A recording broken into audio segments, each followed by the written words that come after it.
This is what's left of my backyard pond.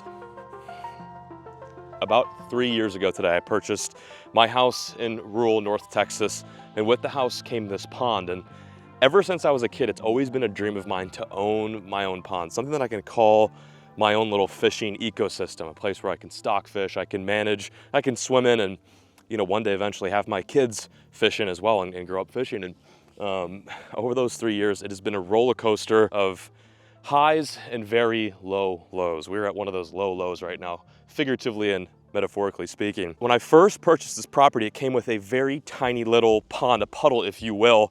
And my aspirations were to dig this pond out, make it deeper and bigger so that I could stock some largemouth bass in here. So I called up a company, they brought an excavator over, they dug this pond out pretty much to where I'm standing right now. We got it to about, I believe, 8 feet to 9 feet in maximum depth, and it turned out to be about a quarter acre, maybe a little bit bigger once it was all said and done. Everything looked good. Spring came, it filled up the pond. We stocked it with some really nice bass. We had a couple fish get up to close to 5, almost 6 pounds. We were hand feeding them. It was incredible. Everything was looking very good for my backyard big bass factory. However, following spring came the inevitable drought in Texas, and it not only lowered the water, but it completely drained the pond. I realized there was something else going on here at this pond rather than the Texas drought, and that was that I had a leak. I had a hole somewhere in this pond, if not one, multiple.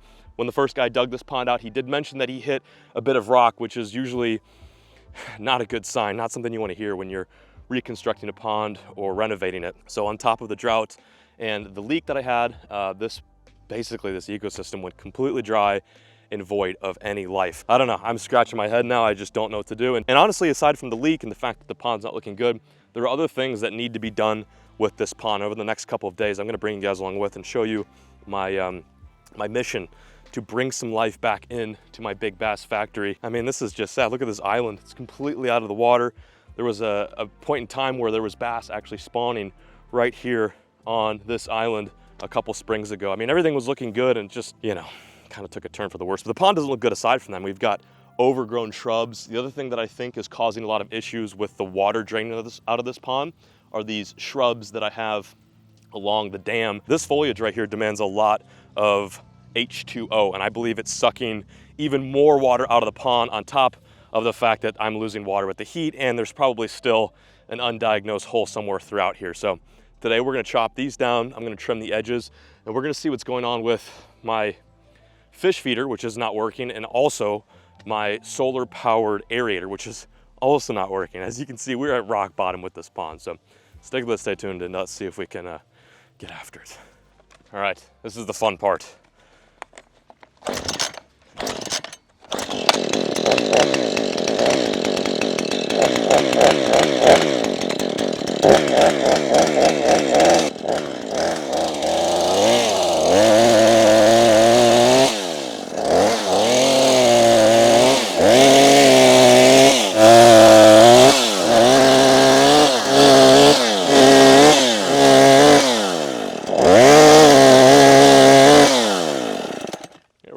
Oh yeah, there's a wasp. Oh yeah, there's a wasp nest right there in that tree.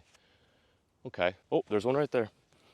As I guessed, this last big tree looks like it's got a wasp nest in it. So I see him floating around up there. I haven't met that tree yet with my chainsaw, but she's got to be cut down. Not many of them. I think I could fend them off. Make sure I got to put the chainsaw down before I start smacking my face. There was actually so much more growing over here than I originally thought. I thought it was just like a couple of little tiny shrubs / trees, but it's a lot. This stuff is pulling water out of my pond, and it's not good. It doesn't even really help the pond out at all. A lot of you guys are probably saying, oh, but it'd be nice for shade and cover for the fish, but honestly, the negatives outweigh the benefits. She's getting cut down.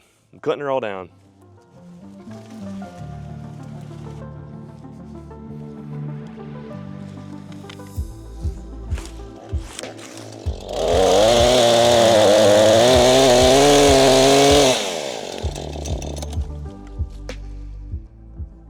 I may have slightly overlooked something as I was cutting away across the pond, which by the way, I'm like halfway there. I could knock it out in 10 minutes, but there's a little variable that's stopping me from doing that.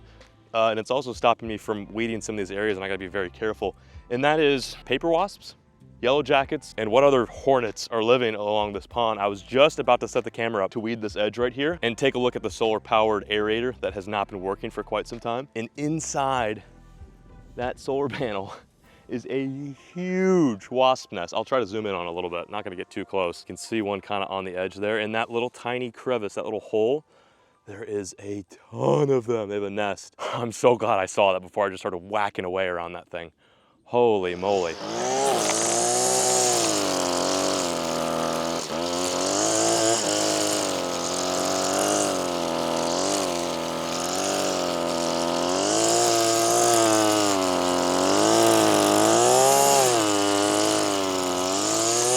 Edging is so much more fun when you're doing it with the boys. Doing it solo with no music, it's pretty boring. We can start to see the edge of the pond. I'm gonna go over this with my mower, at least the edge a little bit, and churn up some of this grass. It looks terrible. The other thing too is it just, not only is it not good for the pond to have so much overgrown grass, but it just looks bad. It looks gross. My pond looks disgusting. That goes without being said. You guys already know that.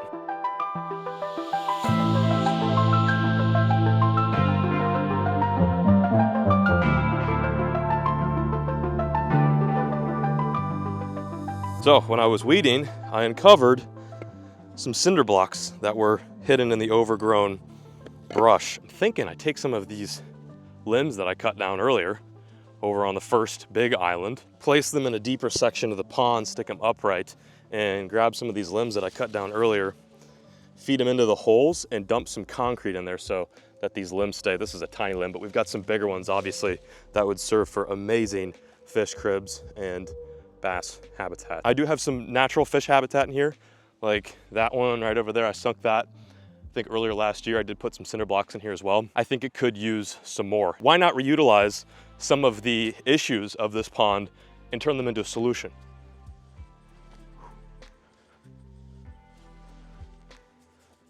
Try not to fall. Oh, I got it. 1% left. Ooh. Something just jumped over there. Not sure if that was a frog or turtle. Oh my, I almost just went in.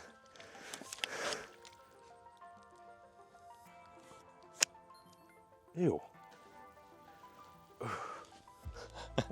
Don't fall, don't fall, please don't fall. The action cam had 1% battery left.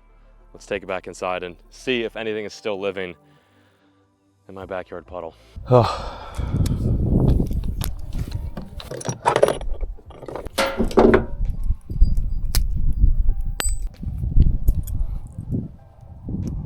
Before I head back to the house and check the footage on the underwater camera, I want to take a little cast here. I got my little ice fishing rod that I always keep in my truck, paired with a little bladed jig. I'm just going to take a couple casts out there, see if there's anything that is still alive and willing to eat. I doubt it, but you never know. Oh my gosh, oh my gosh, oh my gosh, oh my gosh, oh my gosh. First cast in there, first cast. No way. Oh my gosh, it's a bass. It's a good bass too. It's a nice bass. He's in the grass. No. Come out. I still have him. I think I still have him. Oh my gosh, you guys. Literally first cast. No way. No way. You're kidding me. Look how healthy this fish is. Oh my goodness. No freaking way. Somehow, there's still bass in here. I'm gonna get this guy right back in the water. He deserves to live. How the heck? Dude, look at this. It's a gorgeous fish. Oh my gosh, he's perfect. No way. Well, I think that answers our question.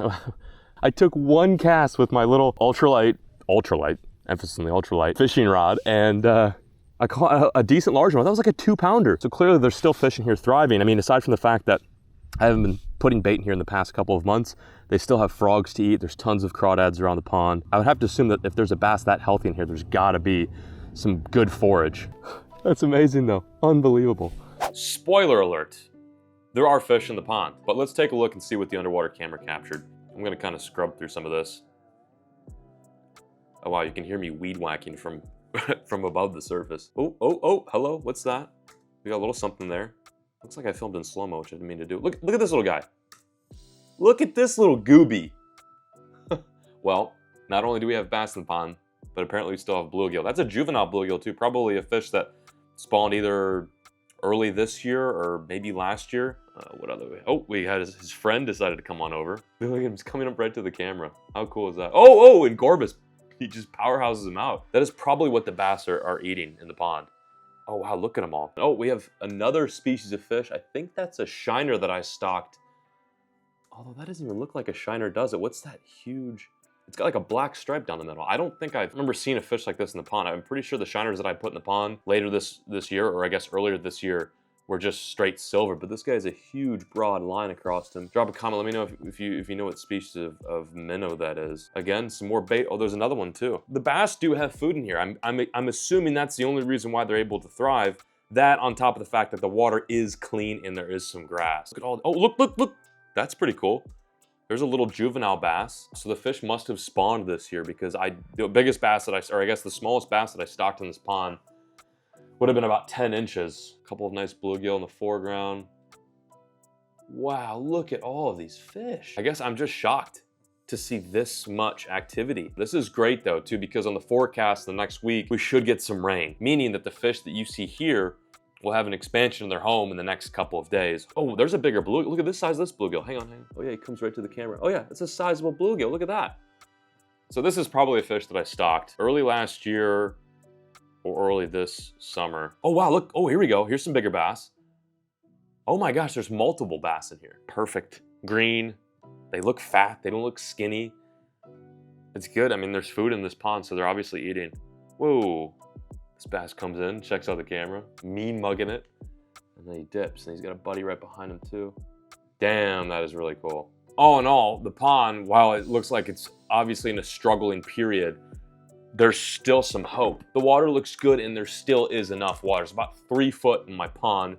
We're praying for rain. As I speak, I see some clouds rolling in, so before that rain comes in, I'm gonna get back out bright and breezy tomorrow. I'm gonna grab some food for these bass that are in the pond because it looks like they might need some more forage, and I'm also going to grab some concrete so we can get started on our fish foundation, our fish homes and habitat. So that way, when the water does fill up, those fish will have a place to migrate to and call home. For now, we're gonna let the Texas sun set, get ready for some, hopefully, wet weather, and we'll catch you bright and breezy in the morning.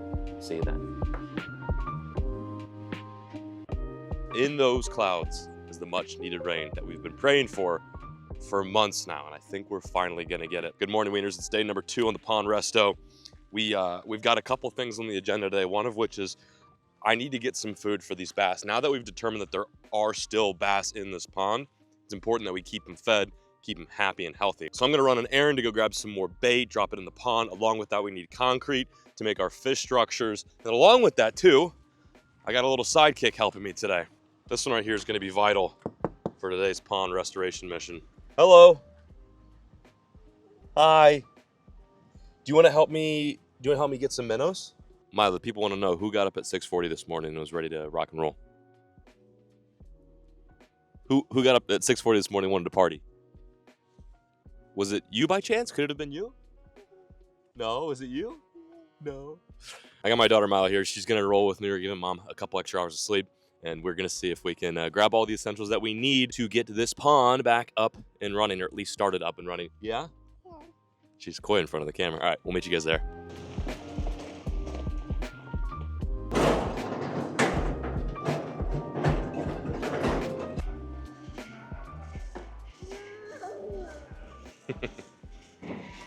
Well, Milo made me switch out the big cart for the race cart. You whipping that thing? Say, whoosh, whoosh, whoosh, whoosh. We're gonna crash. Oh no. This one? This one? This one? Oh. Oh. Thanks for the help.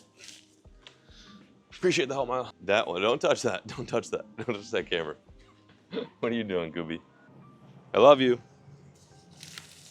Oh. Milo, can you grab the other bag, please? Can you grab the other bag? Can you grab it? Is it too heavy? You gotta work on your muscles. High five. Yeah, let's go. What about it? That's wood. Do you want to get some fishies? Let's get some fishies for the bass. Well, no battery, but we did get some quickcrete. Now we gotta get some, Dee does not have that. Mila, get over here. No. You can get the fishies though. You want to get the fishies? Okay, let's go get the fishies. Now we're gonna get some bait for the bass in the pond. Hold my hand. All right. Yeah, clock. It's a scale. Milo's first time to the Louisville bait outlet. If you guys ever need bait, this is the place to go. Or if you need food to feed your fish. I've been coming here for years. The guy that runs it is super nice, and his bait is inexpensive and it's good bait, lasts long. But Milo was pretty stressed out because there was one dead minnow floating around. She was like, "Oh, baby, oh." So I kind of feel bad for not saving the minnow for her. However, none of these minnows are gonna be saved. What do you think? Look at all the minnows in there. Are we gonna feed them to the fish at home? Yeah. What are their names? Are you clowning on them minnows? All right, let's bring them home and feed them to the bass. You want to? Yeah. Okay. It is officially feeding time. Let's glut up these little largemouth before the storm runs into us. Should hit right around 1 p.m. So I've got like maybe 2 hours to not only feed these fish, but start mixing concrete and creating some structure. Here we go. Looks like some of the minnows did die on the way home. It's about a 40-minute drive, but at the very least, these bass should still eat. Let's see if they come up.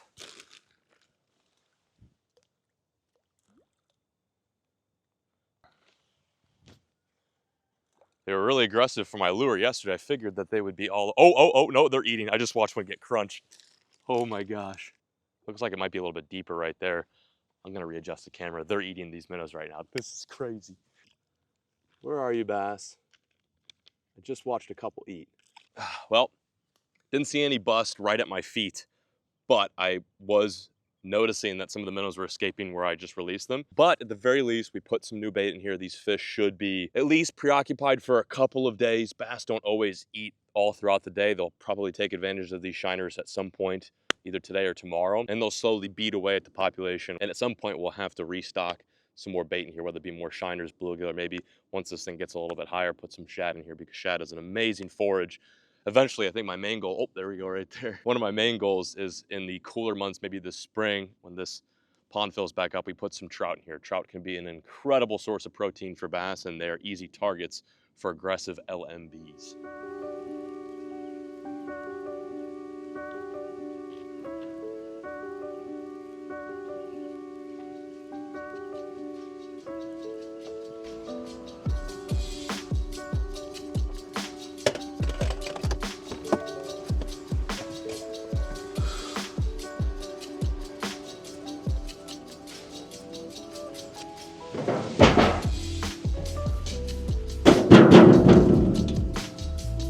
It is a good day, Wieners. Good morning and welcome back to the backyard pond. We got rained out yesterday. That was unfortunate. But what wasn't unfortunate is the fact that we got rained out. That rain is what we've been needing for many, many weeks, if not months. And although it hasn't done much to the pond, it did fill up about maybe a quarter of an inch. It absolutely dumped. I'm surprised we didn't get more rain than what we see here, but you can see some of the edges of the island have started to fill up with a little bit of water, and any rain we get, I'll take. All right, let's see how high the water has come up just with last night's rain. And a half an inch, if that, maybe a little bit less, a little bit more. Where I'm standing right now is now the new water's edge. It's starting to kind of form around the islands, which is nice. You can see this is like where we were standing yesterday when we were feeding the fish, and the bass were eating the minnows like right along this edge. So we got a little bit more water. The ground is a little bit wet too. So we obviously absorbed some water through the ground. It hasn't really piled up completely yet. Not enough. We need probably weeks of the type of rain that we had yesterday, but it is a start. It is somewhere in the right direction, I will say. You can tell the water has changed color too, just with last night's rain. Here in Texas, when we get rain, it really tends to dirty up the water. I'm not used to that. Up north, you get rain, the water stays, for the most part, the same clarity, but with just a couple inches of rain, it'll muddy up any sort of system, whether it be a pond, a lake, a river, especially a river. I think next order of business, let's get rid of those wasps. I got some WD-40 that we're gonna spray on them and hopefully get them out of our solar panel so we can work on that. And then I'm also going to continue to cut down these limbs while it's still a little bit cool out. The wasps shouldn't be as active because it's like still 60 degrees. Should have gotten out here earlier when it was like 40 degrees and cut these down while they're still a little bit low and slow. But however, I think we still have an opportunity to cut these down and not get our butts stung off by them. I'm not sure if you guys can see that, but they are thick right there. Look at them. Ugh. Later, stinkies. Farewell. That was the first thing on the agenda, is get rid of these wasps so that I can get in here and diagnose the issue with the solar panel that's not grabbing any solar for whatever reason. Or maybe it's grabbing solar but not converting it to energy. I'm not sure what's going on with this, but God, there's so many in there. They just keep coming out. There might be some in there too. Oh yeah, there's tons, dude. There's so many. Soapy water probably would have been better, but a little bit of this can get the job done. Actually, a mechanic taught me that.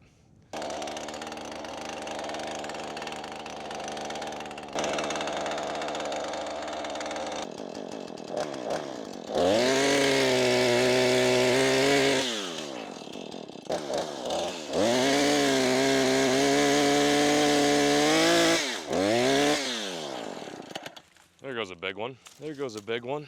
Big old tree. It's crazy how much these have grown. I think when I first bought the property, the shrubs that were out here were maybe as high to my chest, but you can tell they've been thriving and sucking up all my pond water because they are now, what, like 18 feet tall? Like these things have gotten too big.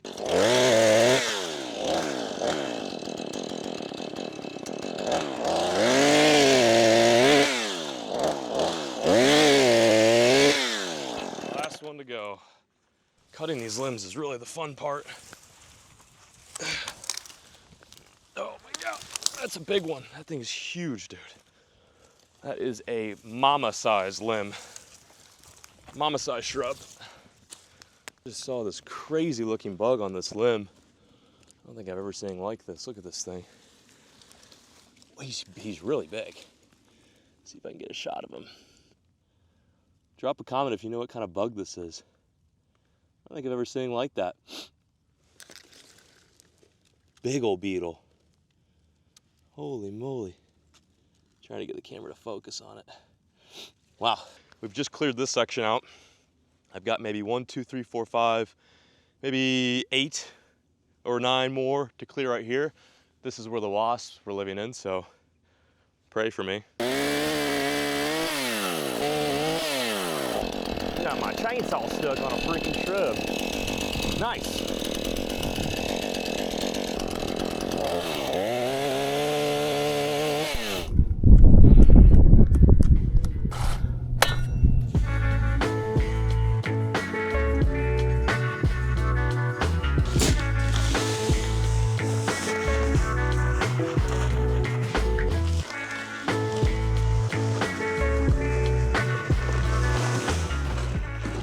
Right now I'm mixing concrete for our fish habitats. I've got, let's see, 1, 2, 3, 4, 5, 6, 7, got about 8 leftover cinder blocks that were lying around my pond. And like I said previously, when we started this video, that I wanted to reuse and repurpose just about everything that we're kind of managing here. So we have this giant mound of limbs that we cut down on the island.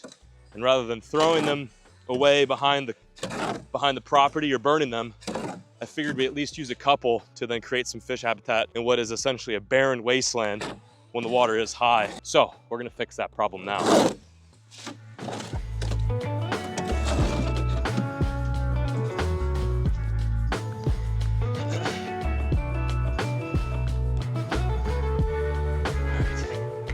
So where you see each of these cinder blocks is where there's going to be a tiny man-made / natural structure piece. This is a good spot to do it because this is shallow water, shallow enough for these bluegill to spawn, shallow enough for these bass to spawn. It's not like the deep end of the pond.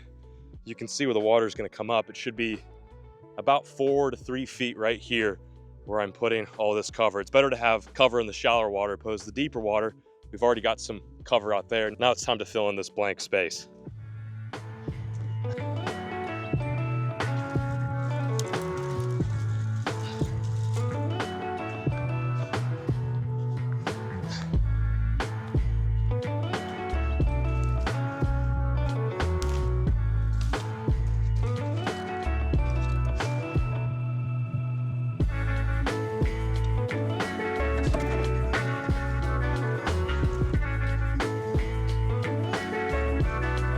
Well, I ran out of concrete.